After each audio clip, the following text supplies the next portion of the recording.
দীর্ঘ ১৯ বছর পর বলিউডের অন্যতম আইকনিক রোমান্টিক থ্রিলার ফ্র্যাঞ্চাইজি আওয়ারাপন তার সিক্যুয়েল নিয়ে ফিরছে। আজ ২৯শে জুন ২০২৬ অফিসিয়ালি ড্রপ করা হয়েছে আওয়ারাপন ২ এর বহুল hello everyone, old is gold কথাটা আমরা সবাই জানি, কিন্তু কিছু কিছু গোল্ড এমন হয় যা সময়ের সাথে সাথে আরও স্পেশাল হয়ে ওঠে। হ্যাঁ, ঠিকই ধরেছেন, দীর্ঘ ১৯ বছর পর আমাদের সবার প্রিয় শিবম পণ্ডিত থুরি ইমরান হাশমি ফিরে আসছেন তার ক্যারিয়ারের অন্যতম সেরা আজকে ঠিক অ্যানাউন্সমেন্ট অনুযায়ী রিলিজ করা হলো আওয়ারাপন ২ এর অফিসিয়াল টিজার। আর টিজারটি দেখার পর ওজি ফ্যানদের মনে যে ঝড়, কেমন লাগলো এই টিজার? ২০২৬ এ এসে কি আগের সিনেমার সেই ম্যাজিক আর ইমোশন ধরে রাখতে পারবে এই সিক্যুয়েল? চলুন আজকের ভিডিওতে একদম সোজাসাপ শুরুতেই বলি, টিজারটার ভাইব কিন্তু বেশ ডার্ক, ইন্টেন্স আর ইমোশনে ভর্তি। মাত্র ১ মিনিটের কাছাকাছি এই টিজারে খুব বেশি গল্প রিভিল না করলেও একটা ২০০৭ সালের সিনেমায় শিবমের গল্প যেখানে শেষ হয়েছিল সেখান থেকেই হয়তো কোনো এক ট্রাজিক মোড় নিয়ে শুরু হচ্ছে এই পার্ট। শিবম এখনো সেই ক্রাইম আর আন্ডারওয়ার্ল্ডের অন্ধকারেই ডুবে আছে, কিন্তু এবার তার জার্নিতে জড়িয়ে আছে রিডেম্পশন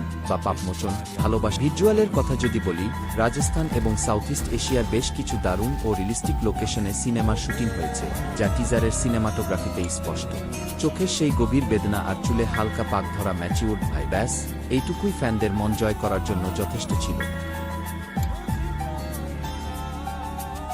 তো ফির আও বা টেরা শুধু এই মিউজিকটার জন্য